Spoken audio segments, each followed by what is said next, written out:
Waalaikumsalam. Halo, apa kabar? Apa kabar? Alhamdulillah. Nampaknya Iya, sibuk ya nih menjelang lagi.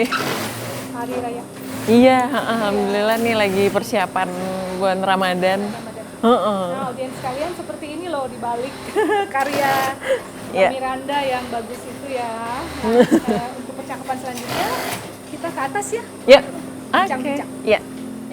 Maria, kita ada beberapa pertanyaan nih yang Mm-mm. ingin sekali kita gali. Oke. Karena audiens kita ingin juga nih bisa menjadi pebisnis, berani untuk menekuni usaha tidak hanya menjadi karyawan. Mm-mm. Nah, Maria kenapa tertarik menekuni untuk busana muslim? Busana muslim. Nah, waktu itu memang dari pengalaman pribadi. Nah, waktu tahun 2005 itu emang belum terlalu banyak gitu baju muslim. Nah, dulu tuh emang identik sama ibu-ibu gitu yang pakai baju muslim gitu.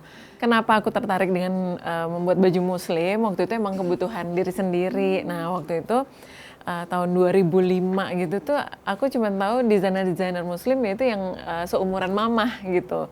Jadi oh ya yang berkerudung berarti ini ya umurnya memang udah yang 30 tahun ke atas gitu. Jadi akhirnya aku mencoba mix and match dengan brand yang universal. Dan setelah itu aku emang hobi kan, dari awal tuh memang hobi menggambar, terus bikin-bikin sketch baju, terus nonton-nonton fashion show di TV gitu. Waktu itu aku kecil di Padang, terus aku akhirnya setelah lulus SMA gitu aku minta ke orang tua untuk bisa sekolah fashion di Jakarta gitu. Awalnya nggak dikasih izin dulu karena mungkin di tahun-tahun 2000-an itu tuh ya apa ya, bisnis fashionnya belum sesuatu yang menjanjikan gitu. Ntar mau kerja apa gitu. Terus ya udah akhirnya aku ikut SPMB dulu, namanya dulu SPMB. Terus aku lulus di ekonomi Universitas Andalas di UNAN. Terus ya udah ngejalanin selama 4 tahun. Setelah itu aku masih penasaran ya, akhirnya aku minta lagi ke papa gitu, minta diizinin lagi untuk bisa sekolah di Jakarta gitu, ke Esmod Jakarta. Alhamdulillah di approve dan sekolah, dan setelah lulus aku pokoknya menjalani itu senang banget, memang hobi juga.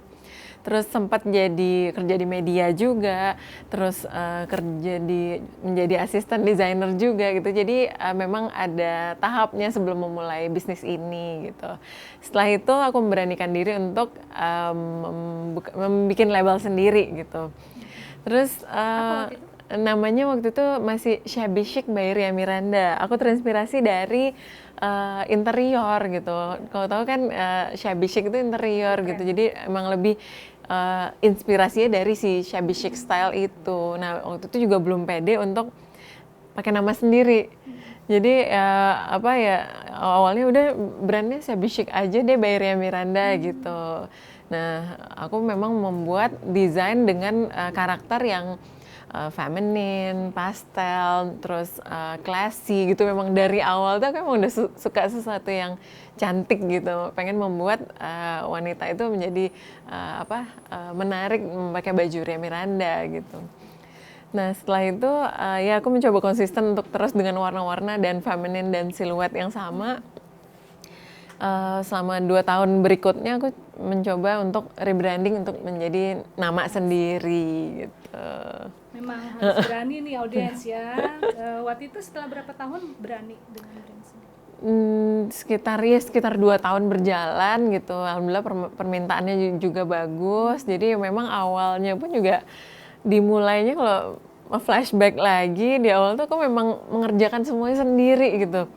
Jadi aku memang suka cari-cari bahan ya ke toko bahan gitu. Terus udah cari-cari sendiri, aku coba jahit sendiri juga, bikin pola dulu, bisa jahit. jahit, bisa bikin pola, bisa ngedesain, bisa gambar. Bisa gambar dan menjual sendiri juga.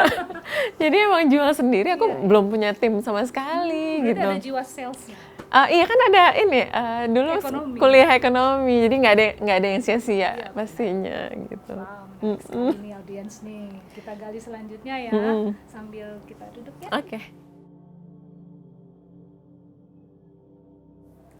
Mbak Ria, dalam berbisnis itu kan tidak semua semudah kata-kata nih. Ketika sudah mulai serius, terus ada order segala macam, bisa cerita nggak sharing suka dukanya?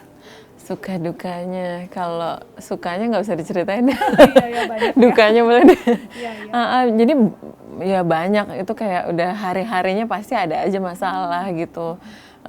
Ya masalah produksi gitu. Jadi pas awal-awal aku memulai bisnis ini, aku memang masih sendiri. Akhirnya aku mulai meng-hire beberapa orang untuk bagian produksi, untuk bagian sales, marketing gitu. Itu emang di saat kita udah nggak, rasanya udah nggak kuat, nggak bisa ngebagi waktu. Nah itu waktu itu memang pas aku lahiran anak pertama. Lahiran anak pertama, sudah mulai kewalahan, akhirnya kan sambil jalan suamiku juga bareng-bareng nih, jadi waktu itu masih kerja kantoran. Nah pas lahir anak pertama aku udah mulai nggak kuat, ini harus gimana ya solusinya. Akhirnya suamiku resign dan akhirnya memutuskan untuk bareng-bareng gitu, dan melihat alhamdulillah peluang di bisnis ini nih kedepannya ada gitu. Nah itu sih mulai lega dan dapat solusinya itu semenjak suamiku in charge full time juga di sini gitu. Dari situ ya dapat partner yang tepat, dan ya itu suamiku, dan dia khusus untuk menghandle managingnya gitu. Jadi sales, marketing semua dia yang ngurusin, dan finance pun suamiku yang menghandle gitu, dan aku bisa fokus ke bagian kreatifnya aja gitu. Jadi aku jadi jadi lebih solid gitu ketika suamiku ikut bergabung. Nah terus ya itu dari tim pun juga sekarang alhamdulillah mulai banyak. Berapa karyawan? Sekarang udah 120 karyawan. Dari 3 orang awalnya. Dulu bermula di sini? Enggak, awalnya nggak di sini. Waktu itu di pertukangan gitu, kayak konveksi kecil. Dan udah akhirnya kita pindah ke sini karena timnya udah makin banyak gitu. Dan sekarang sudah ada berapa outlet? Sekarang ada 24 outlet di seluruh Indonesia, dan ada 1 di Malaysia juga. Oke. Nanti akan ke Brunei mungkin atau ke Singapura? Amin. Iya. Target kita memang Asia dulu gitu, dan Indonesia ini masih belum gitu. Ada target-target yang belum kita capai juga untuk di Indonesia. Pasar Indonesia jauh lebih besar gitu. Ya nextnya insya Allah pengen lebih pengen go internasional juga, tapi ya nggak muluk-muluk juga dengan pasar di Indonesia, ya udah jauh lebih besar gitu. Nah audiens, ini bagaimana nih, pengen tahu dong cara mengatur waktu ya, karena kan sudah punya anak, ada 3 ya? Iya. 3, kemudian suami juga ikut dalam manajemen, di rumah ketemu suami, di kantor ketemu suami. Terus biasanya tips suksesnya untuk bekerja seperti ini apa saja? Ya alhamdulillahnya ini lokasi juga sama-sama di Bintaro, rumah kita juga di Bintaro, butik juga ada di Bintaro, jadi untuk membagi waktu ya jarak ya, kalau di Jakarta ya, kalau udah jauh sedikit tuh agak sulit gitu. Ya jarak juga nggak terlalu jauh, terus ya kadang aku juga berbagi peran sama suami juga gitu, saat aku harus fashion show sampai malam gitu. Nah aku nggak tenang kalau nggak ada orang tua di rumah. Akhirnya suamiku nggak usah nonton, terus aku malam pergi gitu sama timku. Kalau membagi waktu ya gitu. Terus kadang juga anak-anak aku bawa ke sini sih gitu, jadi di ruanganku juga dibikin lebih nyaman gitu, biar anak-anak bisa main ke sini juga gitu. Lalu biasanya kalau kendala di produksi, mengatur tukang jahit, terus kadang-kadang tukang jahit juga mut-mutan, nanti udah bagus nanti pindah, gimana? Itu dia bagian produksi yang memang nggak ada habisnya masalahnya gitu. Memang kalau nggak ada habisnya kita nggak belajar ya gitu. Jadi bagian produksi ini lah yang emang salah satu yang salah satu yang terus berjalan gitu. Memang deadline itu kan udah padat, semua berhubungan gitu, dari tim desain, tim sales, marketing, production gitu. Emang saling tunggu-tungguan gitu. Jadi emang kalau tim kita kan udah punya headnya masing-masing gitu. Jadi emang ya udah dari kayak itu manajemen tim gitu, jadi udah ada kepala masing-masing, jadi aku tinggal lebih ke kontrol gimana nih update-nya gitu, update sama timnya gitu. Jadi mungkin mereka tuh udah lebih punya udah bisa solusi sendiri gitu. emang kita Profesional kasih, sih. ya kita emang sampaikan ke mereka kalau kalau karya aku emang ngobrolnya kalau karya ini ya gitu, kalau kalian punya masalah ya udah ini cari solusi sendiri dulu, kalau udah mentok baru kasih tahu gitu ke karya sama Mas Pandu gitu. Terus ya dari situ sih ya mereka belajar untuk mengambil keputusan gitu. Jadi Diberi iya kewenangan ya. iya sejauh itu gitu, soalnya ya itu kita juga nggak ini ya, nggak bisa full time di sini gitu.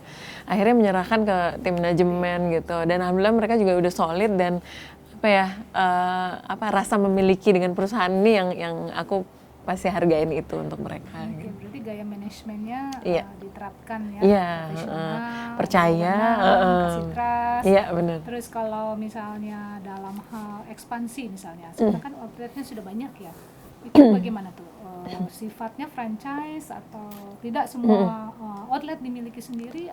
Iya, untuk yang di Jakarta kita on manage semua, tapi kalau untuk yang di luar aku lebih mengambil ke partnership gitu. Kenapa harus ada, jadi kayak ada sosoknya di sana gitu. Kalau ada beberapa outlet kita yang on manage, seperti salah satunya di Medan.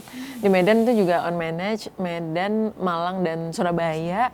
Nah itu apa ya, nggak ada yang memiliki gitu. Jadi kan kalau Ada di host sana ya, iya di nggak ada sana ya. hostnya bener. Ya jadi di kelihatan beda banget gitu sama yang ada ownernya dan yang on manage gitu. Kalau seperti contohnya ada di Semarang, di Jogja itu selain di yang tadi aku sebutkan itu emang ada partnernya sendiri. Nah mereka tuh apa ya, kita tuh emang produk itu lebih ke pendekatan kepada customer gitu. Terus customer tuh memang di-treat seperti sahabat, keluarga, dan mereka harus nyaman di butik gitu, mau berapa jam juga tuh dilayanin gitu. Nah itu salah satu ini juga ya, maksudnya membuat customer juga mungkin bisa loyal ke kita gitu.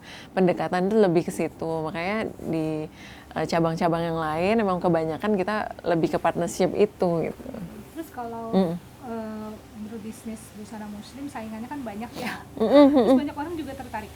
Cara untuk supaya banyak fans itu dari komunitas awalnya. Awalnya ya kita ada Ria Miranda Loyal Community gitu. Nah awalnya itu memang dari customer yang ketemu di butik. Nah itu dia karena Kumpul ada ya, karena makin ada banyak. ownernya di sana, dikumpulin, terus mereka nyambung satu sama lain, terus jadi sahabat. Nah mereka tuh gimana ya kalau kita bikin satu komunitas gitu. Akhirnya mereka yang bikin sendiri. Terus kita ada apa nih gitu. Kita dari tim pun juga mereka bikin ini ya. Jadi awalnya tuh Ria Miranda Loyal Customer gitu. RMLC gitu. Mereka menyebutnya itu. Terus setelah itu ya aku tanya-tanya kan ke mereka, gimana kok bisa gitu. Iya kita karena emang sama-sama senang produk Ria Miranda, terus ya kita juga ternyata sehati sama mereka gitu. Jadi ya bisa kebangun lah itu si community itu. Akhirnya tahun 2018 kemarin dari Ria Miranda Manajemen emang akhirnya emang udah membuat gitu si RMLC itu menjadi Ria Miranda Loyal Community gitu. Akhirnya kita punya membership, terus juga ada event-event dari apps-nya, iya ada program membership, terus dari kita punya aplikasi, jadi kalau ada event ya secara online tuh bisa diupdate gitu. Emang udah zamannya sekarang harus ada apps gitu. Ada apps. Kalau begitu ternyata seru juga ya. Mungkin karena ada rahasia dari rumus pola sehingga cocok dengan orang-orang Indonesia seperti itu. Jadi dan desainnya juga cocok. Iya, kalau baju-baju muslim di Indonesia emang banyak sekali brand-brand muslim yang udah bermunculan gitu. Enggak sih, itu kayak jadi satu ini juga ya, jadi satu kebanggaan Indonesia juga gitu. Makin beragam stylenya, terus semua karakter orang tuh terwakili dengan pilihan-pilihan desainer yang ada di Indonesia gitu. Kalau suka feminin bisa cari ke aku, terus lebih edgy ada lagi, terus lebih colorful juga ada lagi desainernya. Ya makanya nggak heran ya Indonesia tuh akan menjadi salah satu kiblat fashion juga, fashion muslim di dunia 2000 gitu. berapa tuh? 2030? Kayaknya nggak perlu statement itu lagi ya, rasanya udah sih Udah, gitu. Dari luar sana tuh udah mulai melirik gitu, udah sangat melirik brand-brand di Indonesia gitu. Terus apa yang menjadi kekuatan juga di brand ini yang aku rasa seperti ini ya, kayak pola-pola dasar kita yang udah cukup cocok di ya? badan customer gitu. Jadi online itu jadi nggak ada masalah karena belanja pola-pola itu mereka udah tahu gitu, kalau udah pakai baju yang siluet ini aku udah cocok gitu, size ini aku udah cocok gitu. Dan ya belum lama juga, sekitar 3-4 tahun ini kita tuh baru nemuin formula yang bagus aja untuk baju-baju apa sih yang kira-kira disukai oleh customer gitu. Dan salah satunya juga pendekatan dengan customer tadi gitu. Jadi setiap update itu sebelumnya kita undang gitu beberapa loyal customer kita datang ke sini nyobain, terus mereview apa yang kurang, apa yang bagus, ya dipakai. Dan tidak harus badan langsing ya dong. Enggak dong, enggak. Gemuk juga Enggak. pola biar langsing ya. Iya, betul sekali. Karena ada rumusnya tuh ya. Target, iya kayak formula gitu, kayak itu formula. susah nggak sih kalau meracik sebuah makanan biar menjadi enak? Ternyata meracik pola itu seru ya. Iya betul, itu udah gonta-ganti terus, Mbak. Itu dia membaca keinginan customer aja gitu. Tadi ya datang. Iya, mereka datang kasih experience. Ini gimana? Jadi kayak 10 orang aja datang ke sini gitu. Jadi kita maunya sih rutin ya nextnya. Jadi sebelum ngeluarin koleksi baru jadi sampel. Terus ya itu mereka bisa komentarin gitu. Dan tinggi berbeda, besar berbeda, iya, gitu ya, warna panjang baju, panjang tangan tuh kita revisi terus setiap koleksi gitu. Soalnya ada kok tiba-tiba kepanjangan, kok tiba-tiba kependekan. Iya, akhirnya kita oke deh, dress kita panjangin aja. Karena kalau misalnya yang berbadan rendah ya itu bisa tinggal dia potong gitu, tinggal digunting gitu bagian bawahnya. Kasihan yang tinggi kan, kayak Mbak ini. Kasihan yang tinggi bisa pendek gitu, terlalu gitu. Ya, ternyata bagaimana, karena kan pernah kerja di Esmod ya. Antara seni, apakah Mbak Ria juga orang yang sangat data, matematis, bisa menghitung kalkulasi cash flow segala macam? Pasti bisa, sama kreativitas. Awalnya memang, awalnya mungkin ada ilmu dari manajemen juga ya. Ada waktu itu belajar accounting juga. Nah awalnya memang masih handle sendiri, cuman lebih ke seninya atau lebih ke... Aku lebih ke seninya, lebih ke seninya sekarang. Terus sekarang ya ada timnya gitu. Di situ saatnya aku udah nggak, kayaknya ilmuku udah nggak nyampe nih di bagian finance gitu. Ketika ada banyak cabang-cabang kita yang baru gitu, pastinya kan update pembukuan juga harus cepat gitu. Akhirnya ya udah ada beberapa tim finance yang udah handle itu. Jadi aku tinggal laporan aja. Cara mencari inspirasinya gimana? Inspirasi tuh biar nggak bosan. apa ya? Kalau ada blog apa, kalau penulis tuh suka ada writer's block. Ada. Kalau itu desainer apa tuh namanya? Aku punya Ria Miranda Diary. Itu lebih ke keseharian sih, lebih ke gimana sih aku mengambil inspirasi ini gitu. Terus di tahun ini aku kemana aja sih, traveling, cerita tentang parenting pun juga aku ngebahas gitu. Terus cerita tentang ya lebih keseharian ya, diary ya namanya juga. Akhir-akhir ini udah nggak terlalu update karena aku juga baru lahiran kan, baru lahiran. Jadi butuh waktu banget dan mood gitu untuk itu. Kayaknya kalau di rumah tuh udah nggak bisa megang laptop lagi, udah fokus ke anak. Tim desain ya. Nah kalau di sini ya itu tadi karena udah ada head-headnya masing-masing, gue tinggal update gitu. Nah kalau menentukan tema besar itu memang dari aku dan suamiku gitu. Kita terakhir tuh kita ya liburan gitu, yuk kita cari inspirasi yuk, kayaknya udah mentok nih, udah nggak bisa ada ide lagi gitu. Ya udah akhirnya pas aku hamil ketiga kemarin aku pergi jalan-jalan, dan itu emang rencananya untuk trunk show yang 2018 kemarin gitu. Akhirnya aku mengambil tema dari yang kolase, itu koleksi kolase itu emang ngambil dari art dari kota Belanda gitu.